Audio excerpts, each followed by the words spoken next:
बता दे यार जरा फटाफट कहाँ पे थे।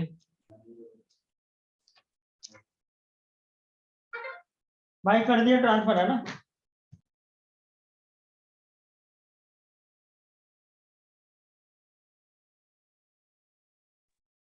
हाँ जी। टूर्नामेंट वाला क्वेश्चन लास्ट करा था सर। अच्छा टूर्नामेंट वाला क्वेश्चन करा था जी लास्ट। ठीक है चलिए फिर ठीक है इसके आगे।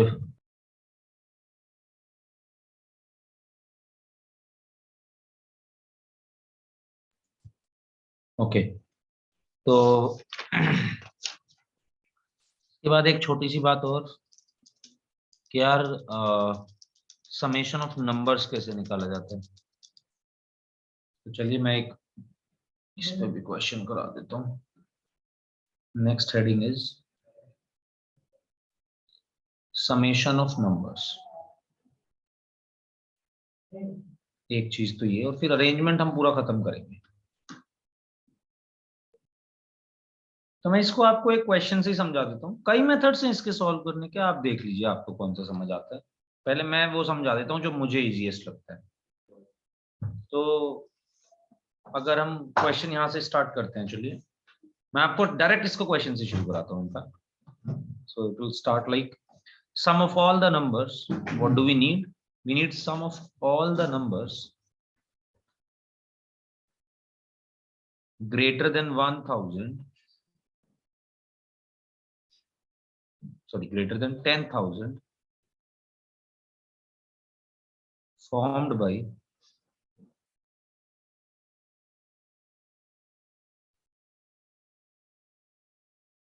1 3 5 7 9, no repetition.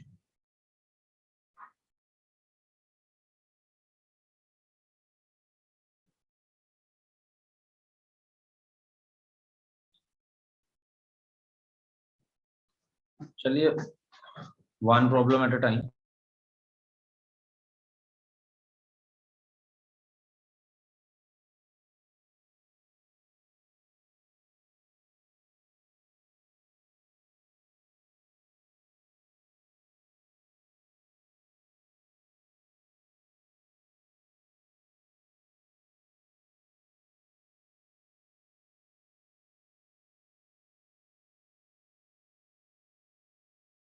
सर ये कंटिन्यूएशन है उसके बाद का ना, चेस टूर्नामेंट वाले का। बिल्कुल यार, चेस टूर्नामेंट वाला तो क्वेश्चन ही था, वो तो सब परम्यूटेशन के क्वेश्चन थे, ये भी एक परम्यूटेशन का ही क्वेश्चन है। तो अभी तो हम परम्यूटेशंस के बारे में और पढ़ेंगे डिटेल में ऋषिक। अभी तो हमने कुछ बच्चा बच्चा चीजें पढ़ी हैं बस, बिल्कुल उसके से समझ ले। तो वो उसके बारे में भी मैं और डिटेल में पढ़ रहे होंगे। पर ये उसी बीच में क्वेश्चन आया जो कि परम्यूटेशन से रिलेटेड है, मतलब परम्यूटेशन इसमें भी लग रहा होगा। तो सबसे पहले तो क्वेश्चन समझते हैं। क्वेश्चनों में ये दिया गया है कि यार आप ना उन सारे नंबर्स का मेरे को सम बताओ जो 10,000 से बड़े हैं और जो बन सकते हैं 1 2 3 सॉरी 1 3 5 7 9 की हेल्प से। सॉरी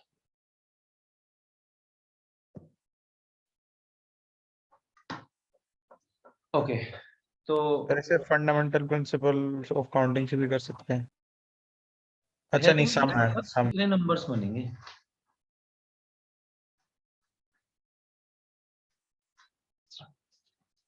तो 5 फैक्टोरियल नंबर।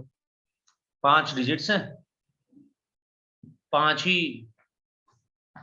5 डिजिट्स हैं। 10,000 से बड़ा नंबर चाहिए तो भाई 5 डिजिट 5 प्लेस, 5 चीजों को 5 जगह पे अरेंज करना है। 5 फैक्टोरियल डायरेक्टली नंबर्स बन सकते हैं, 120 टोटल नंबर्स बन सकते हैं। सबसे पहली बात तो यहां से शुरू करना चाहूंगा मैं। अब इस प्रोसेस को समझो कि 120 नंबर्स कैसे बन रहे हैं ये है ना। तो ऐसा रहा होगा कि पहले प्लेस पे अगर तुम 1 फिक्स कर दो तो अब 4 प्लेस बचे और 4 ही नंबर्स बचे। यानी कि फर्स्ट प्लेस पे 1, 10,000 प्लेस पे 1 होगा 24 टाइम्स। बोलो। Yes sir. उसके बाद 10,000 प्लेस पे 3 होगा, ये भी 24 टाइम्स। इस पे ही 5 होगा, 7 होगा, 9 होगा। देखो टोटल 120 नंबर्स बन रहे हैं ना। देखो ये 120 नंबर्स कैसे बन रहे होंगे ये 120 नंबर्स। जब 1 को आप पहले प्लेस पे फिक्स कर दोगे, अब आपके पास 4 प्लेस बचे, 4 ही नंबर है, 4 प्लेस पे 4 नंबर्स को 4 फैक्टोरियल तरीके से अरेंज कर सकते हो, यानी कि 24 तरीके से कर सकते हो। इसका ये मतलब है कि 1 10,000 वाले प्लेस पे 24 बार आया होगा, ऐसी 3 भी 24 बार आया होगा, ऐसी 5 भी 24 बार आया होगा, ऐसी 7 भी 24 बार आया होगा, ऐसी 9 भी 24 बार आया होगा इस वाले प्लेस पे। फॉर दैट मैटर 1 थाउजेंड्स वाले प्लेस पे भी 24 बार ही आया होगा भाई। 100 वाले प्लेस पे भी 24 बार ही आया होगा। 1 सारे प्लेस पे 1 24 बार आया है, सारे प्लेस पे 3 24 बार आया है, सारे प्लेस पे 5 भी 24 टाइम्स आया है। हर नंबर हर प्लेस पे 4 फैक्टोरियल टाइम्स आया है। एक को फिक्स कर दें अगर चारों को अरेंज करें तो एक तो तरीका ये कि मैं ये निकाल सकता हूं कि किस तरीके से। सर मेरे पास एक तरीका था। बिल्कुल बता दे यार। सर अगर हम 24 से 13579 को पांचों को मल्टीप्लाई करके ऐड कर दें तो यूनिट्स प्लेस का आ जाएगा, फिर कैरी ओवर करके फिर 10 ऐसे कर दें। कैरी ओवर करने की जरूरत नहीं पड़ेगी अगर तू थोड़ा और दिमाग लगाए तो। तेरे को बचपन में वो पढ़ाया था यार हमने, क्या बोलते हैं, प्लेस वैल्यू निकालना। हाँ सर। तो हम ये नहीं कर सकते क्या कि 10,000 प्लेस पे जो वैल्यूज आई हैं उनका सम निकाल दे? कैसे? एक आया 24 बार तो 1 into 24 plus 3 into 24 plus 5 into 24 plus 7 into 24 plus 9 into 24, और इस पूरे को 10 की पावर 4 से मल्टीप्लाई कर दो। क्यों? प्लेस वैल्यू भी तो है भाई। हाँ सर। अच्छा और फिर ऐड कर देंगे बस एक यही एक करना है करके। भैया। मैं ये कह रहा हूँ सभी लोग ध्यान से सुने जरा मेरी बात। ये 147 लिखा हुआ है तो 147 को ऐसे ही तो लिखते थे यार बचपन में, 100 प्लस 40 प्लस 7। तो 1 यहाँ पे 24 बार आया, इसका मतलब ये है कि 1 को मैं जब मैं सारे नंबर्स को 120 के 120 नंबर को लेट से मैं लिख लेता हूं तो 1 यूनिट वाले प्लेस पे भी 24 बार आया होगा तो 24 ये, 3 भी 24 बार आया, 5 भी 24 बार आया। तो मैं डायरेक्टली इसको ऐसे कर सकता था कि एवरी नंबर, सबसे पहली चीज तो ये भी 24 टोटल नंबर्स जो बनेंगे वो है मेरे पास 120। तो 600 आएगा एक तो पहले का मतलब सम। हम एक साथ निकाल लेंगे ऋषिक सबका सब, इतना थकना नहीं है। धीरे धीरे करके ये देख, अभी एक बारी में ही निकाल लेंगे। हमें सम पहले हम निकाल लेते हैं यूनिट्स प्लेस वालों का सम। तो लेट्स से मैं ये निकालना चाहता हूँ कि 120 के 120 नंबर मैंने से लिस्ट करे और उनके यूनिट्स प्लेस का सम निकालना चाहता हूँ। तो यूनिट्स प्लेस पे जो नंबर बन रहा होगा,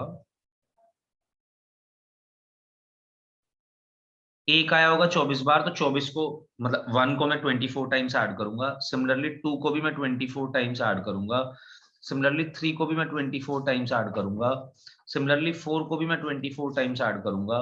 सिमिलरली 5 को भी मैं 24 टाइम्स ऐड करूंगा। एक सेकेंड रुक जाओ। अब अगर मान लो आप चाहते हो टेंस प्लेस की sum due to tens place, sum due to units place इतना, टेंस प्लेस से कितना सम आया। ठीक है यार, जो भी इसकी वैल्यू आई तू निकाल ले, उसको अलग रख ले। टेंस प्लेस से भी यही वैल्यू आ रही होगी, बस उसको 10 से मल्टीप्लाई करना पड़ेगा। क्या कहने का मतलब है जी? मतलब ये है कि इस पे अभी भी 24 टाइम्स ही बना रहा होगा, पर उस 1 को तो 10 की तरह गिन, 1 की तरह मत गिन। इस पे 3, इसी प्लेस पे टेंस प्लेस पे 3 भी 24 टाइम्स आ रहा होगा, तो उसको 30 की तरह देख, 3 की तरह मत देख। अगर तुझे सम निकालना है सारे नंबर्स का तो टेंस प्लेस पे क्या बन रहा होगा जी? आपने कहा यार ये तो सबसे मैं 24 भी कॉमन निकाल सकता हूं। तो 1 plus 2 plus 3 plus 4 plus 5 25 into 24 600। Into 10, ये टेंस प्लेस का सम होगा। ऐसी हंड्रेड्स प्लेस का होगा यही चीज इंटू 100। तो सम जो टोटल बन जाएगा भैया वो ये आ जाएगा, देख, sum of all the numbers is equals to 1 plus 2 plus 3 plus 4 plus 5, sum of all the digits, या जितने भी डिजिट तू यूज कर रहा है, इनटू जितने डिजिट नंबर बनाना था उससे एक कम का फैक्टोरियल, 4 फैक्टोरियल यानी कि 24। सर बोल बोल। 1 2 3 4 5 6 गया, 1 3 5 7 9 होगा ना? हाँ चल बिल्कुल होगा।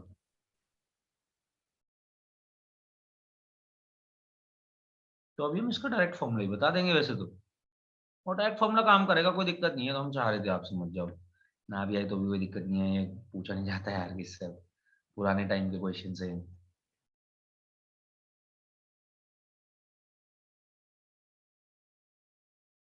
ये ऐसे बन जाता है इसका जनरल फॉर्मूला। जीरो नहीं होना चाहिए देख इस नंबर में, बट क्योंकि जीरो हो गया तो काम खराब हो जाएगा, जीरो पहले डिजिट पे नहीं आ पाएगा फिर, तब दिक्कत हो जाएगी। तो जीरो नहीं होना चाहिए इन नंबर्स में, अगर जीरो है तो क्या करें वो भी बताते हैं अभी, रुक जाओ। तो सम बन जाएगा भाई हमारे पास, अगर इसको ऐसे देखे तो कि, अच्छा आप रुक जाओ, मैं जरा इसे पूरा डायरेक्ट फॉर्मूला लिख दूं ना। तो सम सर ये जाएगा हमारे वाला पास नहीं समझ आया सर। क्या, सर यहाँ से जो आपने 100 प्लस वो सम से जो करा है। ये वही होगा। तो कैसे समझना कि भाई हर चीज में जो हंड्रेड प्लेस पे जो होगा वो 24 इंटू 100 ही तो हो जाएगा, सम तो ऐसे ही निकलेगा सबका, बस इंटू 100 ही तो होगा। नहीं सर ये थाउजेंड तो आ प्लेस पे गया, सम का जनरल वो लिख लो। अब लिखूंगा digits used, sum of all the digits. ये तो अभी लिखा नहीं ना, अभी लिखेंगे, ये तो बनाएंगे। ऊपर वाली चीज को देखते रहे बस।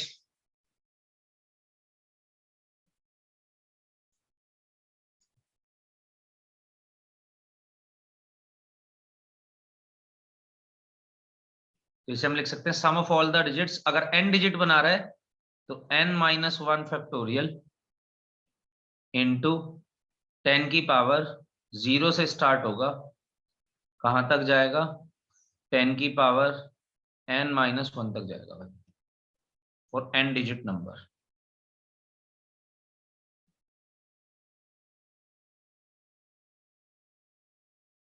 n digit number, zero is not used. Zero बन जाता तो यार कुछ नहीं, फिर तो सबका सम निकाल दियो, और उसमें से वो सारे नंबर्स माइनस कर दिए जो 4 डिजिट बन रहे होंगे, वो भी करा दूंगा अभी एक क्वेश्चन, रुक जाओ। तो इस चीज को मैं और छोटा करके लिख सकता हूँ। हाँ जी, ये हटा दूं क्या मैं, एक बार बताओ जरा। 1 मिनट। ये हैशटैग मत लिखना अभी, अगर नहीं लिखा है तो मत लिखना, लिख लिया है तो कोई बात नहीं है, पर नहीं लिखा है तो मत लिखना, मैं इसे पूरा प्रॉपर लिखवाना चाहता हूँ, रुक जाओ।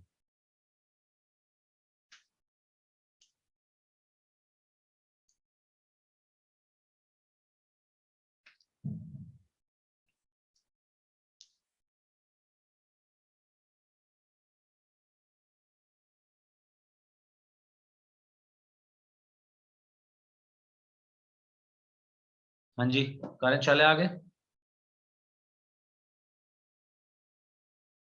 ओके, तो ये हो जाएगा, ये होगा हमारे पास sum of all the numbers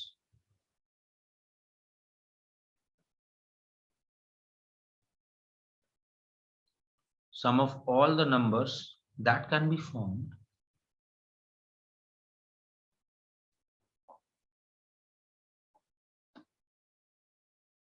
with n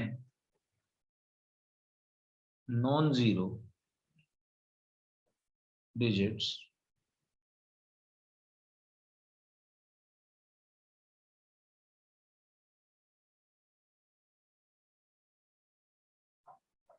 when repetition is not allowed,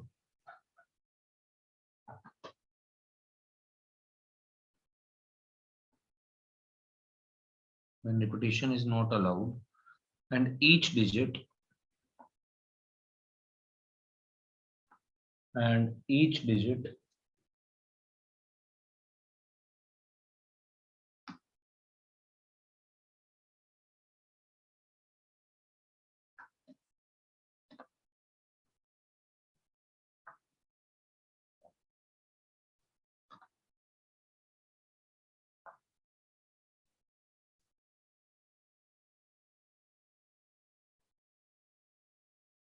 n-1 factorial sum of digits into 10 की पावर 0 से लेके 10 की पावर n माइनस 1 तक का सम। भैया ये भी तो एक जीपी है, और छोटा कर दे, n minus 1 factorial sum of digits, ये बन जाएगा 10 की power n minus 1 upon 10 minus 1। इसकी वैल्यू पता है आपको क्या आती है? 1 ये वैल्यू आती है। कितनी बार आएगा 1? n times. करके देख लेने को, करके भी आए हैं जीपी में ये क्वेश्चन। 1 1 1 1 अप टू 1, कितनी बार 1? n times. कैसे लिख सकते हैं इसको?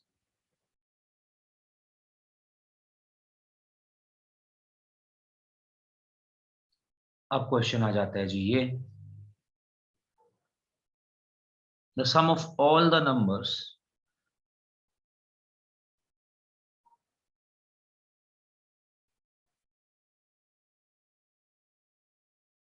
greater than 10,000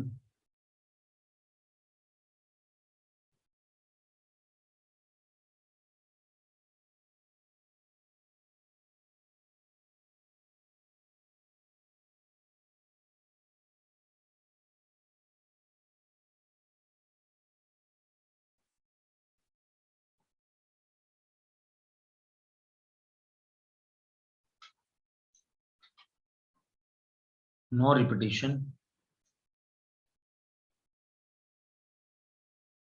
is equal to, क्या होगा भैया सम अगर रिपीटिशन अलाउड नहीं है और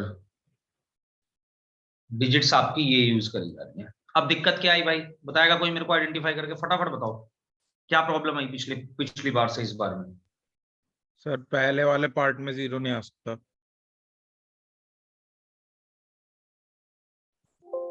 अच्छा, अब इसका इम्पैक्ट क्या पड़ा बता मुझे।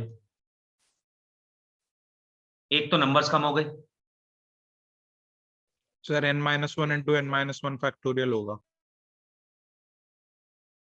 n-1 इंटू n-1 फैक्टोरियल होगा। हाँ सर, मतलब n-1 फैक्टोरियल की जगह। तो n-1 फैक्टोरियल की जगह क्या होगा, फिर से बोलो। n-1 into n-1 factorial.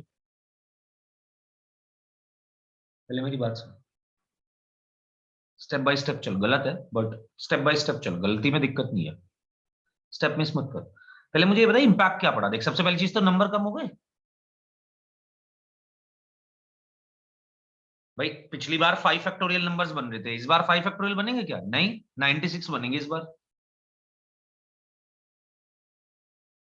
मतलब टोटल नंबर्स इतने हो जाएंगे जितने तू बोल रहा है, n-1 into n-1 factorial, yes है ना? बट टोटल नंबर्स से मतलब नहीं है अभी, ये समझ। हमें नंबर्स नहीं निकालने, हमें बस ये इम्पैक्ट तुझे भी मेजर करने। एक तो इम्पैक्ट ये पड़ा कि जी टोटल नंबर्स कम हुए। दूसरी चीज, जब आप अगर ऊपर वाले फॉर्मूले से जाएंगे, अगर आप ऊपर वाले फॉर्मूले से जाएंगे तो सोच के बताना क्या एक्स्ट्रा या क्या कम कर रहे होंगे हम। कौन सा सम एक्स्ट्रा गिन लेंगे या कौन सा सम नहीं गिनेंगे? कौन से नंबर्स नहीं गिनेंगे या कौन से नंबर्स गिन लेंगे जो नहीं गिनने थे?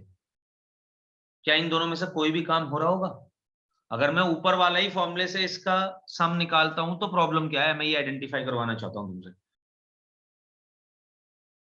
एग्जैक्टली ऊपर वाला ही फॉर्मूला लगा दिया हमने, क्या सर, जो प्रॉब्लम है? 0 से स्टार्ट हो रहे हैं वो वाले नहीं करने थे काउंट। और हमने कर लिए। तो अब जीरो वाले, जीरो को पहले प्लेस पर रख दे और 2 4 6 8 से जितने बन सकते हैं, यानी कि जो जितने नंबर जीरो से बन सकते हैं उनको माइनस कर दे इसमें से सीधा निकाल के। ये नहीं कर सकते क्या हम?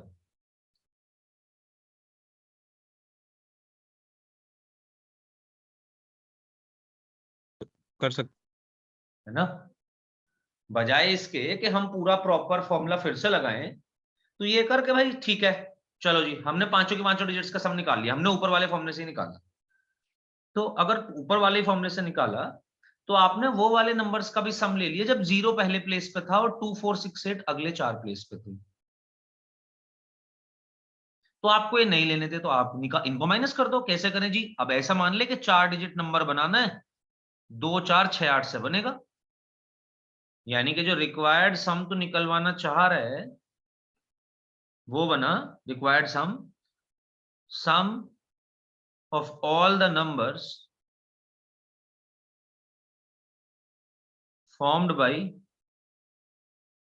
0 2 4 6 8, और इसमें से भैया माइनस कर दे सम ऑफ ऑल, ये रुक जा, ऑल 5 डिजिट लिख इस पर,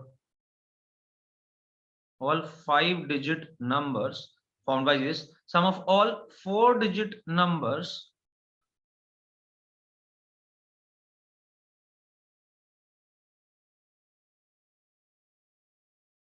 formed by 2 4 6 8। तो इन 4 डिजिट से जो सम बन रहे हैं वो बना। क्यों? क्योंकि इन 4 डिजिट से बन रहे होंगे तो उससे पहले 0 तो लगा ही सकता है, और इनसे सारे सम ऐसे निकाल जैसे ऊपर तूने निकाला था।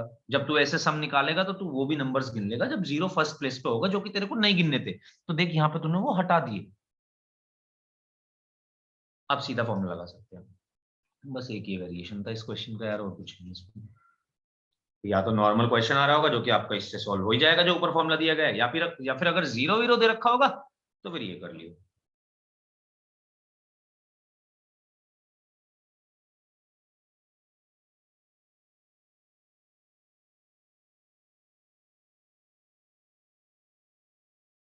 अब हो जाएगा भाई, सम निकाल दो जरा इसका, 5 डिजिट्स का सम, 8 6 14 4 18 तो 20। मैं डायरेक्ट निकाल रहा हूँ भाई, 20 इंटू 4 फैक्टोरियल इंटू 10 की पावर 5 माइनस 1 अपॉन 10 माइनस 1। तो 1 कितनी बार आएगा? n टाइम्स, यानी कि 1 1 1 1 5 बार आ गया, minus sum of all 4 digit numbers formed by this. ठीक है जी, 4 डिजिट नंबर चाहिए, 3 फैक्टोरियल, सारे डिजिट्स का सम उतना ही रहेगा 20 इंटू डिजिट कितनी 4, तो 10 की पावर 4 माइनस 1 बनेगा। छोड़ दे इसको भी, सीधा ये लिख 1 1 1 कितनी बार? 4 बार। 20 इंटू 3 फैक्टोरियल कॉमन निकाल सकते हैं, बिल्कुल निकाल सकते हैं जी। बचेगा 4, 4 का मल्टीप्लीकेशन इसमें क्या आया? 4 4 4 4 4 माइनस यहाँ पे क्या बचा? 1 1 1 1 कितना आया? 120 इंटू ये बचेगा 3 3 3 3 4, 12 से मल्टीप्लाई कर दे, 0 लगा दियो बाद में।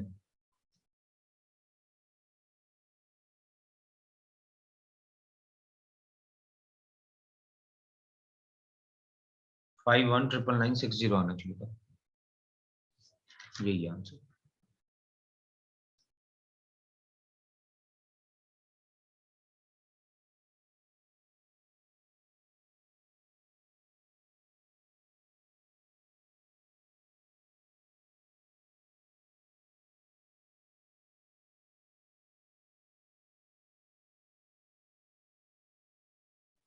आगे चले भाई, बता दीजिए जरा जो भी बचा होगा अगर कोई।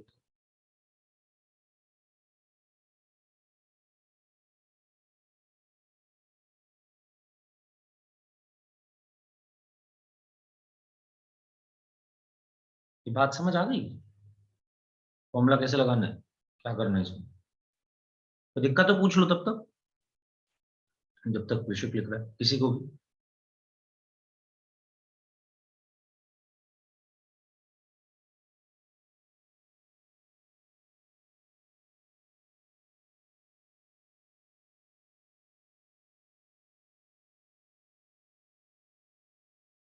अगर सर यहाँ पे 0 के जगह 1 3 कुछ भी होता फिर?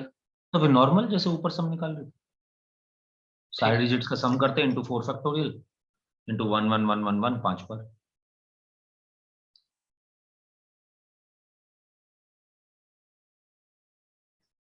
सर 1 1 1 1 मतलब वहां पे सीधा n भी तो लिख सकते हैं ना, sum of digits into n।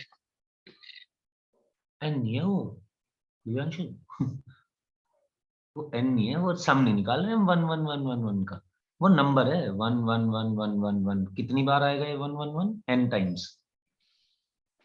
ये वो वाला पार्ट है जो 10, ये वाला पार्ट है, देखिए इसका मैंने सम गलत 1 1 1 नोट ही मैंने गलत, अभी पूरा फॉर्मूला गलत लिख के बैठा होता मैं। अच्छा मैंने पूछा।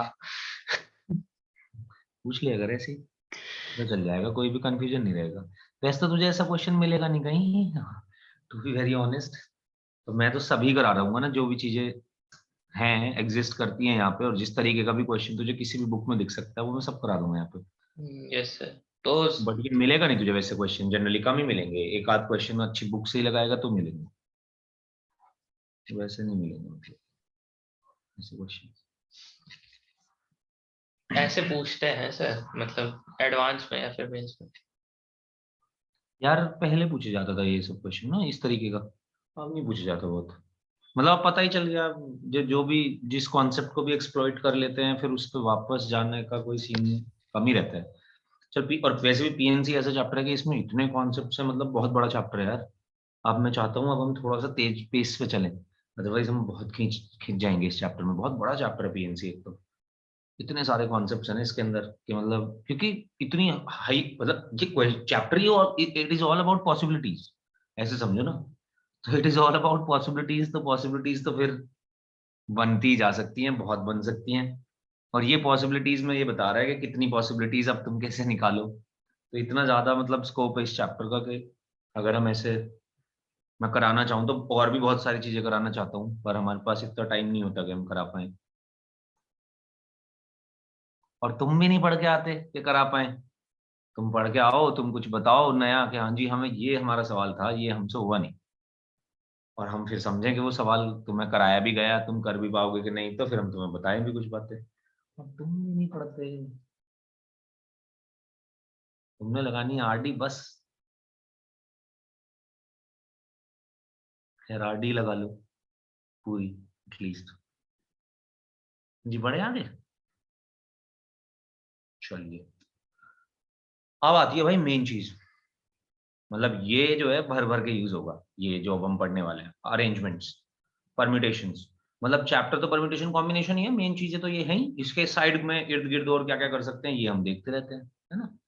तो परम्यूटेशंस मतलब बहुत ही ज्यादा यूज करना पड़ेगा, अरेंजमेंट्स बहुत अच्छे से यूज भी करना पड़ेगा। अभी तक हमने बहुत बेसिक दो चीजें सीख ली, एक कि 10 कुछ लोगों को कुछ सीट पर अरेंज कराना है, एनपीआर से कर सकते हैं, एन डिस्टिंक्ट ऑब्जेक्ट्स को आर सीट्स पे, और एन डिस्टिंक्ट ऑब्जेक्ट्स को आर एक बारी में लेते हुए अरेंज कराना है अगर, तो इस काम को एनपीआर से करा जा सकता है। फॉर एग्जाम्पल 10 लोगों में से 4 लोगों को अरेंज कराना है, तो 10p4 में कर सकता हूं। अब वो आप सीट पर अरेंज करा रहे हो, कमेटी में अरेंज करा रहे हो, डिफरेंट डिफरेंट सर्कमस्टांसेस होंगे, मैं तो अरेंजमेंट की बात कर रहा हूँ, राइट। और जब भी हम अरेंजमेंट कर रहे होंगे तो ये भी हमने देखा, अगर नहीं देखा तो देख लो फटाफट से। भैया जब भी अरेंजमेंट कर रहे हो तो ऑब्वियसली सिलेक्शन तो उससे पहले कर ही चुके होंगे। आपने 10 में से 4 लोगों को सीट पे बैठा के अरेंज करवाना है, मतलब पहले 4 को बैठाना है फिर अरेंज होंगे ना। पहले तो 4 कौन से होंगे वो बताओ हमें। यानी कि पहले तो हम सेलेक्ट करेंगे उसके बाद अरेंज करेंगे। तो मैं ये कह रहा हूं कि लेट्स से एनपीआर, आप एन में से आर लोगों को एक साथ अरेंज करना चाहते हो, तो आप इसे लिखोगे n factorial divided by n minus r factorial. मैं कह रहा हूं इसमें ऊपर नीचे आर फैक्टोरियल से मल्टीप्लाई कर दे दो। कर दिया, क्या हुआ जी इससे, ये देखिए एनसीआर का फॉर्मूला बना इनटू आर फैक्टोरियल। इससे क्या हो गया, इससे इंटरप्रिटेशन बदल गई थोड़ी। मतलब तूने एनपीआर में समझा कि एन में से आर लोगों को एक साथ बैठाना है, एक साथ अरेंज करना है, तो कैसे करूंगा, एनपीआर से कर दूंगा। तूने एनसीआर इंटू आर फैक्टोरियल से ये समझा कि ये काम हो कैसे रहा है।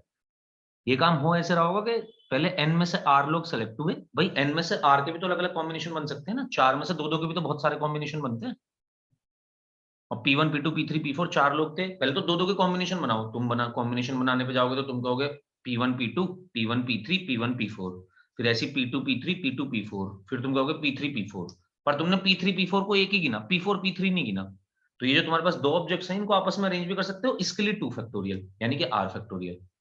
तो हम एनपीआर का मतलब ये है कि हम पहले एन में से आर लोगों को सेलेक्ट कर रहे हैं और फिर उन आर लोगों को आर सीट्स पे अरेंज कर रहे हैं, राइट।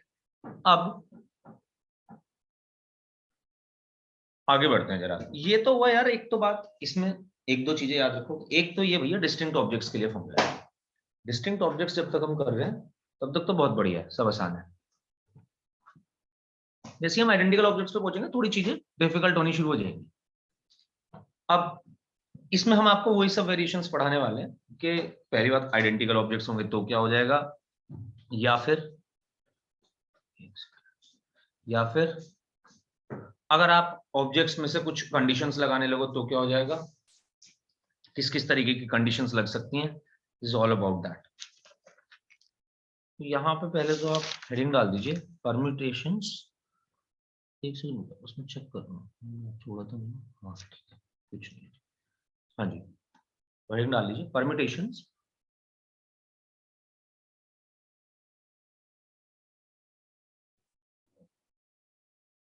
under certain conditions।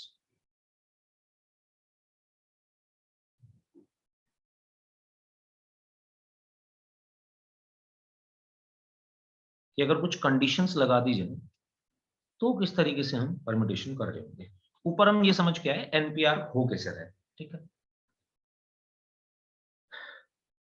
पहली कंडीशन, अगर तो पहली कंडीशन से पहले तो हमारे पास n डिस्टिंक्ट ऑब्जेक्ट्स हैं, हम कुछ आपको चीजें बता दें हम करने क्या जा रहे हैं, तो ये करने ये जा रहे थे, the number of all permutations,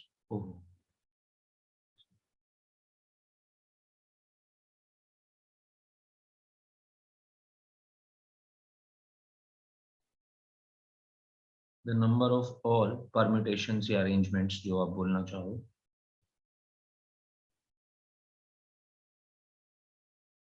and different objects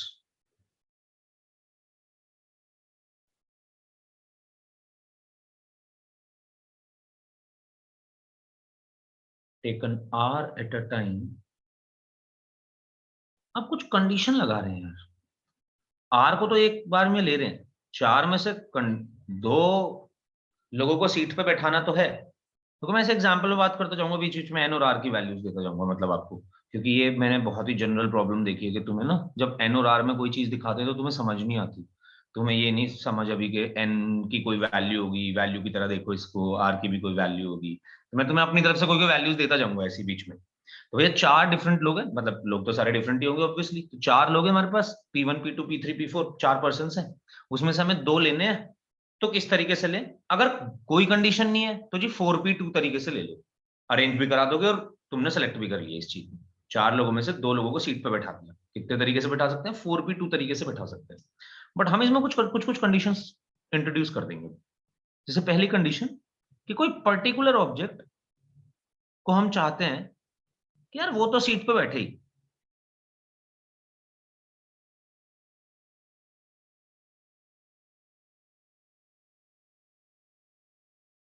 when a particular object is to be always included placed in is to be always included in the arrangement।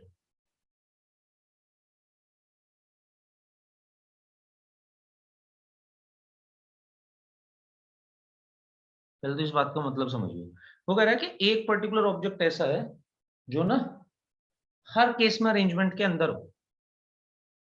इसका एग्जांपल देता हूँ, लेट्स से मैं, ऋषिक, दिव्यांशु, रोशनी, हम 4 लोग हैं, ये 3 मेरे भी टॉप पे आ रहे हैं, तो हम 4 लोग हैं और हम 4 लोगों के सामने 2 चेयर्स रखी हुई है, राइट, और अब 4 लोगों में से मेरे को तो बैठना ही है ना, तुम 3 में से कोई एक बैठ रहा होगा, ये एग्जाम्पल ऐसे देख लो। तो ऐसी कोई सिचुएशन हो सकती है, मतलब कि एक पर्टिकुलर ऑब्जेक्ट को तो हमें हमेशा इंक्लूड करके रखना ही है अरेंजमेंट में, तो हम क्या कर रहे होंगे, तो क्या होगा कि 4 लोग थे, 2 लोगों को अरेंज करना था बिना किसी कंडीशन के, तो आपने कर दिया 4P2, बट अब आपने कहा कि नहीं एक बंदा तो हर अरेंजमेंट में चाहिए ही चाहिए, तो इसका मतलब है कि एक के लिए तो आपके पास चॉइस ही नहीं बची अब कुछ। अब इस सिचुएशन को ऐसे समझो कि 4 लोग थे, एक तो गया, मैं गया, तुम बचे 3, मैं कोई पर्टिकुलर बंदा कोई चला गया, पता है उसका कौन जा रहा है, मैं गया, 3 तुम बचे, तुम 3 को हमें बची हुई एक सीट पे बैठाना है, या तो ऐसे देख लो इस चीज को, तुम 3 में से पहले तो मुझे, सॉरी ऐसे समझो और इसको डिटेलिंग में, कि तुम 3 में से पहले तो मुझे अब एक बंदा सेलेक्ट करना पड़ेगा, और वो और मैं बैठ के सीट पर अरेंज हो रहे होंगे, यानी कि कोई पर्टिकुलर ऑब्जेक्ट अगर गया तो आपके पास n अगर डिफरेंट ऑब्जेक्ट्स थे तो अब बचे n-1 ऑब्जेक्ट्स, एक तो गया, उसकी कोई चॉइस नहीं, उन n-1 में से आपको सेलेक्ट करने थे अगर r, तो एक सेलेक्ट भी आप ऑलरेडी कर चुके क्योंकि वो तो सेलेक्ट हो गया, वो तो हमेशा इंक्लूड करना ही है, तो आपको n-1 में से बचे हुए r-1 चाहिए। एक सीट ऑलरेडी फिल हो चुकी है ऐसा मान के चलो, पर सीट फिल नहीं हुई है, बस बंदा हमने सेलेक्ट करके रख लिया, यानी कि n-1 CR-1, इससे क्या हुआ, हमने उसका करा सिलेक्शन कि भाई बचे हुए एक बंदे को हटा दे, इस पर्टिकुलर बंदे को, यहां से भी, बचे हुए n-1 से R-1 सेलेक्ट कर। जब ये R-1 आ जाए तो इस एक को भी उनके साथ लेके जा और इन टोटल के टोटल R फैक्टोरियल का अरेंजमेंट कर दे। इस बात का मतलब कि भाई मैंने भी ये थोड़े ना कहा कि मेरे को ये पर्टिकुलर सीट भी चाहिए, ये नहीं मैं तो इस फर्स्ट सीट पे बैठूंगा, ऐसी कोई कंडीशन नहीं है। सीट तो अभी भी अरेंज होंगी, अभी भी लोग तो कहीं भी बैठ सकते हैं जो भी बैठने वाले हैं। तो पर्टिकुलर ऑब्जेक्ट अगर हमेशा इंक्लूड करके रखना है हर अरेंजमेंट में, तो हम सिलेक्शन के लिए टाइम पे हमारे पास एक चॉइस खत्म हो जाती है, n-1 CR-1 into R factorial. In fact इसी के लिए नहीं, अगर आप चाहते हो कि पर्टिकुलर दो ऑब्जेक्ट आपको चूज करने हैं, हमेशा इंक्लूड करके रखने हैं, तो आप करोगे कि भाई दो बंदों की चॉइस खत्म हो गई, n-2 CR-2 इनटू फैक्टोरियल, अभी भी आर का ही हो रहा होगा क्योंकि यार चॉइस ही तो खत्म हुई है, सेलेक्ट ही तो नहीं करने वो। आपने यही तो कहा कि हमेशा इंक्लूड करके रखो, ये थोड़ी कहा कि इस सीट पे भी बैठा के रखो। अगर ऐसा बोलते आपको इस सीट पे भी बैठा के रखो और इस सीट पे भी बैठा के रख, तो हमारे पास सीट्स की भी चॉइस खत्म हो जाती। तो फिर हम क्या कर रहे होते, तो फिर वो दो बंदों को लेके ही क्यों आए हो, काम ही नहीं है उनका कोई, बची हुई R-2 पे R-2 बंदों को अरेंज कर दो। ये तो सिंपल प्लेन इक्वेशन ये बनी बस, राइट। तो अगर हमें ये बोला जाए कि दो बंदों को दो पर्टिकुलर सीट पे ही बैठाना है, ऐसा बोला नहीं जाएगा कभी भी, बस मैं तुम्हें कॉन्सेप्ट समझा रहा हूँ कि देखो इस पूरे प्रोसेस को ही समझ लो, तुम्हारे दिमाग में आता है, इससे पहले मैं बोल दूं, कुछ नहीं पूछेगा तुमसे कोई कभी, ये क्वेश्चन भी नहीं, ये एक्चुअली कोई कॉन्सेप्ट भी नहीं है, बट अगर होता ऐसा तो ऐसा हो रहा होता, मैं ये बता रहा हूँ। और आपको यही समझते जाना है पीएनसी में पूरा टाइम, जैसे कि अभी अगली कंडीशंस जो होंगी वो भी इसी तरीके से हम काम कर रहे होंगे इसको। तो जब भी कोई पर्टिकुलर ऑब्जेक्ट इंक्लूड करना है तो उसके लिए हमें एक चॉइस खत्म हो जाएगी, n-1 CR-1 into R factorial करना पड़ेगा। लेट्स से अगर मैं पर्टिकुलर कोई दो पर्टिकुलर ऑब्जेक्ट को हमेशा इंक्लूड करके रखना चाहता हूँ, तो क्या होता फॉर्मूला,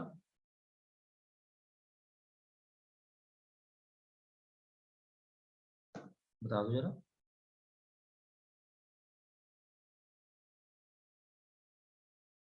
मैं चाहता हूं दो पर्टिकुलर लोग, अब 5 लोग, अब हम 6 के 6 लोग हैं, है ना, 6 में से दो लोग तो बैठ ही रहे, लेट से अक्षत और देवांश, ये दोनों तो बैठेंगे ही, और 4 सीट्स हैं, तो 6 में से दो लोगों को तो हमने बैठाना ही है हर अरेंजमेंट में, ये कह रहे हैं।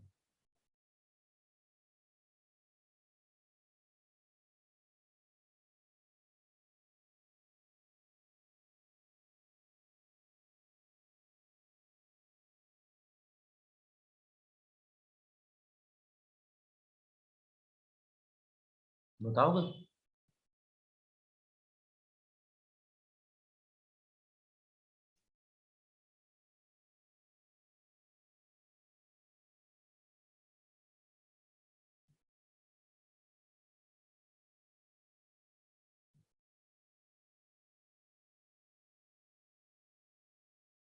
बोलो भाई इसका आगे वाला case, when two particular objects have to be always included।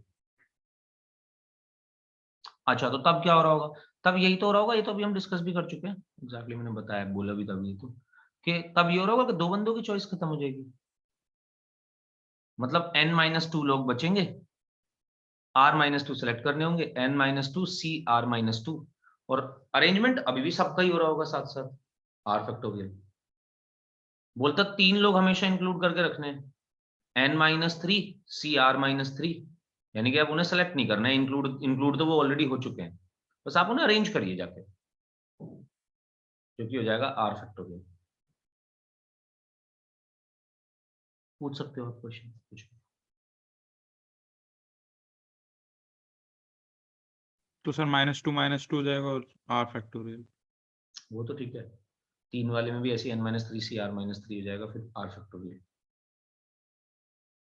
अगर ये भी कह देता कि पर्टिकुलर सीट पे बैठाना है, तो फिर R-3 फैक्टोरियल, अगर 3 लोग होते तो, एक लोग होता तो R-1 फैक्टोरियल, फिर सिर्फ उन्हीं लोगों को अरेंज करना होता, उसे अरेंज भी नहीं करना पड़ता।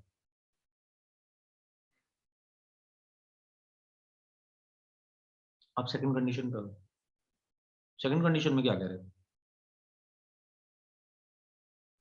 कह रहा है एक सर पर्टिकुलर इसमें ऑब्जेक्ट को कभी इंक्लूड नहीं करना। Sir n-1 CR into R factorial. बिल्कुल, इसको हमें इस बार इंक्लूड ही नहीं करना, यानी कि ये चॉइस से खत्म हुआ है, इंक्लूड करके नहीं रखा है हमारे पास। अभी भी जो हमें बंदे चाहिए वो आर ही चाहिए, चॉइसेस n-1 बच गई, क्योंकि ये बंदा कभी इंक्लूड नहीं होना चाहिए। तो अब आपको n-1 में से r सेलेक्ट करने चाहिए और फिर r फैक्टोरियल लगा देना चाहिए, यानी कि सबका अरेंजमेंट भी। हाँ, ऑल्दो आप इस चीज को बहुत आराम से ये भी बोल सकते थे कि ठीक है यार, यही तो हुआ कि n में से एक बंदा गया, तो n में से एक बंदा गया तो अब बचे n-1, इनको r सीट्स पे ले जाके अरेंज करना है, तो डायरेक्टली n-1 pr भी बोल सकते हैं। वहां पे तो सेलेक्ट करना और अरेंज करना दोनों अलग अलग इसलिए करना पड़ रहा था क्योंकि सिलेक्शन में एक चॉइस खत्म हो जा रही थी, सिलेक्शन में एक प्रॉब्लम हो रही थी, अरेंज तो सबको ही करना था। यहाँ पे तो कोई प्रॉब्लम ही नहीं है, यहाँ पे तो सीधा ही करो n-1 pr।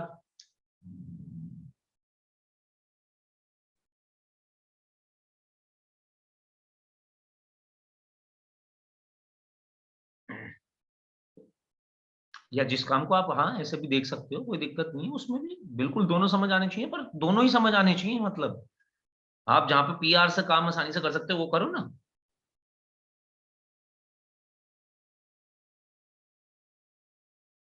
समझ आ गई भाई दोनों बातें सभी लोगों को? दिव्यांशु? Yes sir. चलिए जी, तो ठीक है फिर। अभी इसमें बहुत सारे रूल्स पढ़ाऊंगा, अभी बहुत देर चलेगा परम्यूटेशन, मतलब आज की पूरी सर क्लास। ये जो सारे हम केसेस कर रहे हैं, ये वो है ना जब हमें सिलेक्शन करके अरेंज करना है, बिना अगर सिलेक्शन करे अरेंज करना हो तो इन सब में तो एनपीआर वाला ही फॉर्मूला लगता है। वो तो अगर कोई कंडीशन ही नहीं है तो फिर तो एनपीआर चल ही रहा है, पर यहाँ पे देख वही है परम्यूटेशंस अंडर सर्टेन कंडीशंस पे, कुछ कंडीशन लगाई जाएंगी और ये कंडीशन जो अभी तुम्हें सिखाई जा रही है ना, ऐसी ऐसी कंडीशंस अलग अलग तरीके से लगती रहेंगी, पर तुम्हें ये समझना है बस, जो मैं प्रोसेस समझा रहा हूँ प्रोसेस ये है। और यहाँ पे प्रॉब्लम इसलिए आ रही है क्योंकि सिलेक्शन में प्रॉब्लम आ रही थी, अरेंजमेंट में कोई दिक्कत नहीं है, आप आर के आर लोगों को अरेंज करो, सिलेक्शन में यहाँ पे प्रॉब्लम आ रही थी, तो इसलिए हम ऐसे गए फिर, क्योंकि प्रोसेस तो ये वही है ना। Okay, next.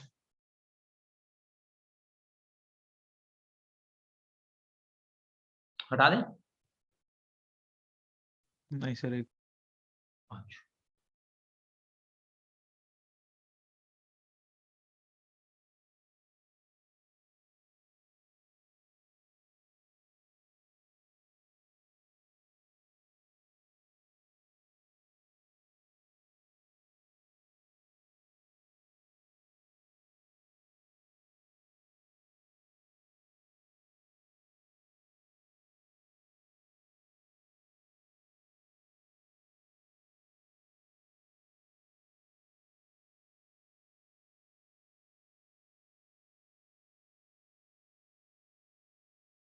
तो जब तक ऋषिक लिख रहा है डेरिवेटिव का क्वेश्चन पूछ लो। बिल्कुल पूछ ले। सर एक सेकंड रुको।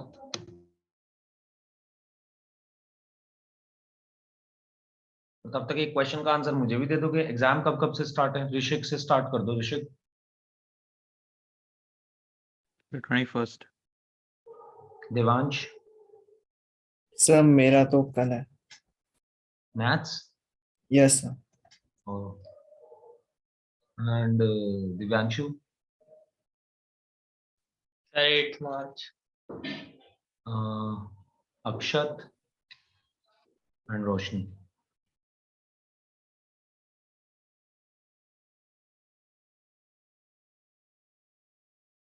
रोशनी? सर क्वेश्चन है, बताओ। बोल दे। So y is equals to whole root x upon a plus whole root a upon x. क्या करना है इसमें? सर फर्स्ट डेरिवेटिव निकालना है। अच्छा, फर्स्ट डेरिवेटिव से पूछ रहा है क्या? पूरा बता उसमें। तो तू रुक जाया कर एक आध बार ना, ऐसे कर, मैं तुझे आईडी दिलवाऊंगा फिर से ना, 5-5 मिनट आ जाइए उस पे ही, दूसरी क्लास होती है तब मुझसे Yes, पूछिए sir. फर्स्ट डेरिवेटिव का क्वेश्चन। तो थोड़ा ठीक है लिखना सर। पड़ेगा यार मेरे को ना, थोड़ा समझाना पड़ेगा तेरे को।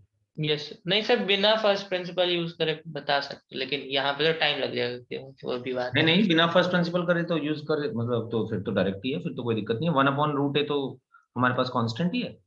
Yes sir. x का करेंगे तो 1/2√x आता है। पहले इसका करेंगे, फिर रूट ए यहाँ से भी बाहर निकाल दे। देख रूटे को तो हटा ही दे यहाँ से, वो तो कोई दिक्कत ही नहीं है। 1/√a यहाँ से हटा, सिर्फ रूट एक्स का डिफरेंशिएशन करना था अगर तो dy/dx निकालना चाह रहे हैं। Yes sir. 1/2√x आ गया, और रूट ए यहाँ से भी हटा दे। अब यहाँ पे x की पावर को -½ लिख ले, और इसका कर x की पावर -½ कर, तो फिर आ जाएगा -3/2 आ जाएगा। -½ x की पावर -3/2। तो ये बन जाएगा हमारे पास, यहाँ पे आ जाएगा -√a/2, और नीचे आके x की पावर 3/2 बन जाएगा। कुछ ही आ रहा होगा। और x की पावर 3/2 को x इंटू √x भी लिख सकते हैं, तो 1/2√x बाहर निकाल लेंगे।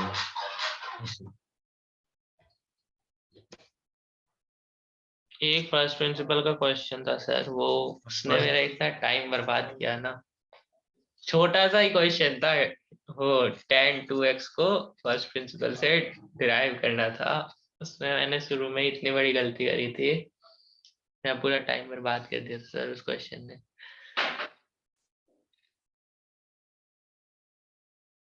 हाँ यार, फर्स्ट प्रिंसिपल थोड़ा होता ही ऐसे ही है चीज तो, और एक क्वेश्चन आएगा भी फर्स्ट प्रिंसिपल। उसमें पता है क्या, वो tan 2x था ना, तो जब वो फर्स्ट प्रिंसिपल में x + h रखते, अब मैंने जब मल्टीप्लाई करा तो मैंने बस 2x लिख दिया, और 2h को मैंने बस h लिख दिया, पूरा क्वेश्चन मेरा गलत हो गया। वो गड़बड़ है उसमें, काफी काफी गड़बड़ है उसमें। अगर थोड़ी सी भी चीज गड़बड़ हुई तो फिर पूरा क्वेश्चन ही शुरू से करना पड़ेगा।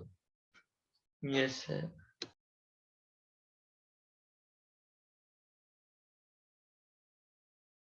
और वो उसमें देते भी ऐसे ही है, पता है, उटपटांग थोड़ा, क्योंकि उन्हें पता होता है कि ये बच्चा ज्यादा तैयार करके नहीं आता।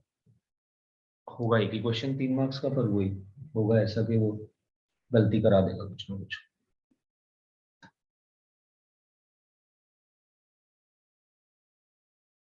तो यार ये जो अगला मेथड है, इसका काम क्या है? मैं इसको बैंड मेथड बोलता हूँ। सबके अपने अपने नाम होंगे, अलग भी हो सकते हैं। मैं तो यार इसको बैंड मेथड के नाम से पढ़ाता हूँ, बट इस कॉन्सेप्ट को समझना कि ये क्या कर रहा है। तो बैंड मेथड मतलब, बैंड से मेरा मतलब होता है कि जैसे बचपन में फ्रेंडशिप बैंड्स नहीं देते थे, मैं तो वहां से निकाली ये टर्म्स। बैंड, प्यार का बंधन एकदम, तो ये वैसे ही है कुछ बैंड। बैंड क्या करेगा कि अगर कुछ ऑब्जेक्ट साथ रहना चाहते हैं, हमेशा एक साथ रहना चाहते हैं, तो बैंड आएगा और बैंड उनको कैप्चर कर लेगा। वो सारे ऑब्जेक्ट्स एक बैंड के अंदर रहेंगे फिर हमेशा। तो यहाँ पे कुछ इस तरीके का काम हो रहा होगा, जैसे कि मैं पहले सीधा क्वेश्चन से ही बात करता हूँ। 1 मिनट रुकिएगा जरा।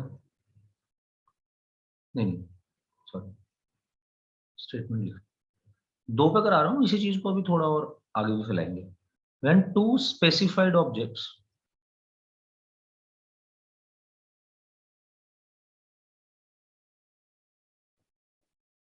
always occur together।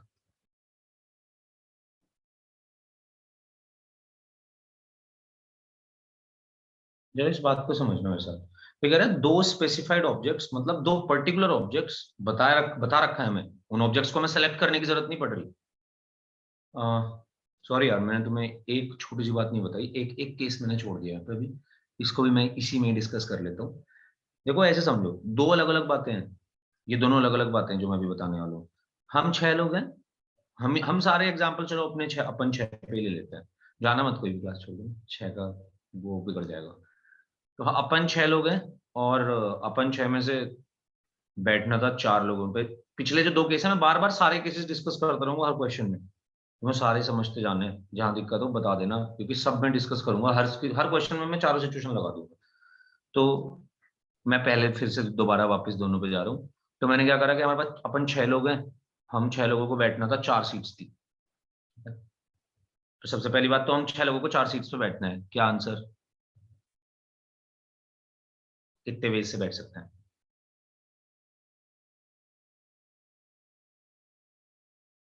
बोलो, 6 लोगों को 4 सीट पे बैठाना है। 64। 64। Yes sir. कुछ सोच रहे हैं, 6 लोग 4 सीट पे बैठने वाले हैं, तो 6 कोई कंडीशन नहीं दी, हम यही बोल के रुक गए, तो मतलब 64 तरीके हो गए। अब हमने कहा कि 6 लोगों में से एक बंदा हमेशा इंक्लूड होना चाहिए। देखो अब इस दोनों बातों में फर्क है। मैंने कहा कि 6 लोगों में से एक बंदा हमेशा इंक्लूड होना चाहिए, और 6 लोगों में से मैं हमेशा इंक्लूड होना चाहिए। इन दोनों चीजों में डिफरेंस है। यहाँ पे जब मैंने बोला मैं, तो मैंने अपने आप को स्पेसिफाई कर दिया। पता है अब तुम्हें कौन सा पर्टिकुलर ऑब्जेक्ट, कौन पर्टिकुलर पर्सन हर बार सीट पे बैठने वाला है, मैं बैठूंगा। तो तुम्हें ना 6 में से वो एक बंदा सेलेक्ट करने की जरूरत नहीं है। यहीं पे अगर मैं ये बोलता कि एक बंदा हमेशा इंक्लूड होगा, लेट्स से मैं ये बोल देता, ऋषिक, देवांश और दिव्यांशु में से एक बंदा हमेशा इंक्लूड होगा, तो ना फिर क्या करना पड़ रहा होता? फिर पहले तो वो इन तीनों में से एक बंदा सेलेक्ट करना पड़ता, कौन सा आएगा।